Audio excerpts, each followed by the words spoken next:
પાદરા ખાતે આવેલા એકલબારા ગામની દરગાહ એ ખરેખર સમગ્ર ગુજરાતમાં પ્રસિદ્ધ છે। ત્યારે એકલબારા દરગાહ ખાતે હિન્દુ મુસ્લિમ સમાજના લોકો વર્ષ દરમિયાન યોજાતા આ ઉર્સ મેળાની અંદર આવતા હોય છે। આજે સંદલ શરીફનો કાર્યક્રમ પાદરાના એકલબારા ગામ ખાતે યોજાયો છે, જેમાં કહી શકાય કે એના ઘણા બધા આગેવાનો ક્ષત્રિય સમાજના, હિન્દુ સમાજના તેમજ મુસ્લિમ સમાજના એના મૂળ મુજાવર કહી શકાય કે યાસીન સાહેબ બાપુની ટીમ સતત અહીંયા આગળ કાર્યરત પણ જોવા મળી હતી। ત્યારે આપણી સાથે અશોકભાઈ છે। બાપુ, આજે કયા પ્રકારનું આયોજન હતું, શું કાર્યક્રમ એકલબારા દરગાહ ખાતે રાખવામાં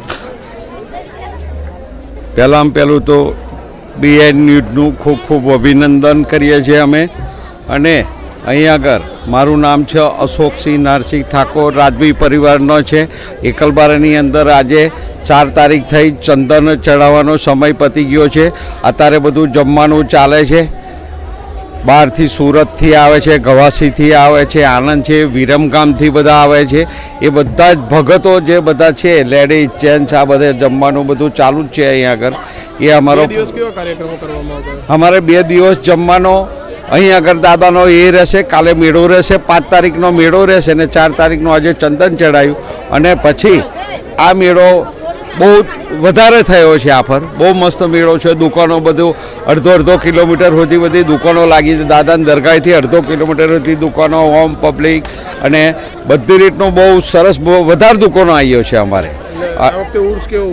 અને આ વખતે ઉર્સ એવો ઉજવાયો છે કે બહુ વાત જ નહીં કરવાની, સરસ પબ્લિક એટલી બધી।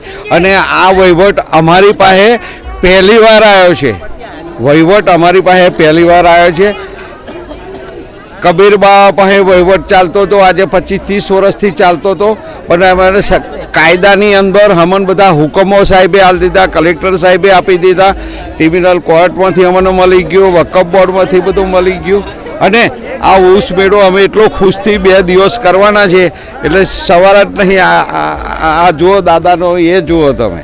પછી આપણે બતાવવાનો પ્રયત્ન કરીશું। આપણે અહીં આગળ જોઈ શકીએ છીએ એમ કે જેમ અશોકભાઈએ કહ્યું એમ કે સુરતથી લઈ વિરમગામથી લઈને અનેક જગ્યાએથી લોકો જે છે અહીં આગળ દર્શનાર્થે આવતા હોય છે।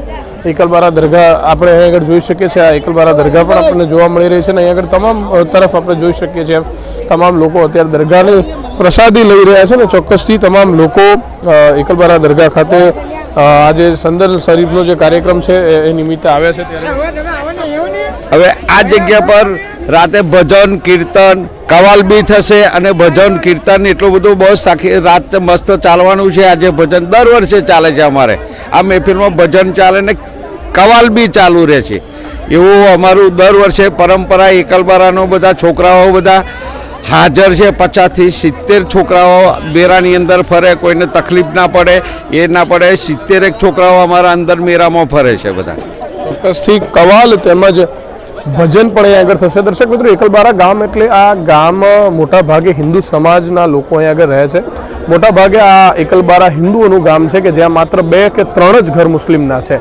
અને એવી જગ્યા પર કે જ્યાં 99% હિન્દુઓ રહે છે અને માત્ર 1% મુસ્લિમ રહે છે, એવા વિસ્તારની અંદર દાદા બાબા અહીં આગળ રહેવા આવ્યા। તેઓની અંતિમ ઈચ્છા હતી કે તેઓની કહી શકાય કે દરગાહ અહીં આગળ બનાવવામાં આવે અને એ દાદા બાવાની દરગાહ અહીં આગળ બનાવવામાં આવી। ત્યારબાદ અહીં આગળ ઉર્સ મેળા યોજાઈ રહ્યા છે। ચોક્કસથી હિન્દુ મુસ્લિમ સમાજની એકતા સમાનની આ દરગાહ છે કે જેમાં ઘરે ઘરે ગાય પાળો જેવા સંદેશાઓ પણ આપવામાં આવે છે। ત્યારે એકલબારા દરગાહ ખાતે આજે સંદલ શરીફ તેમજ આવતીકાલે ઉર્સ મેળો યોજાશે।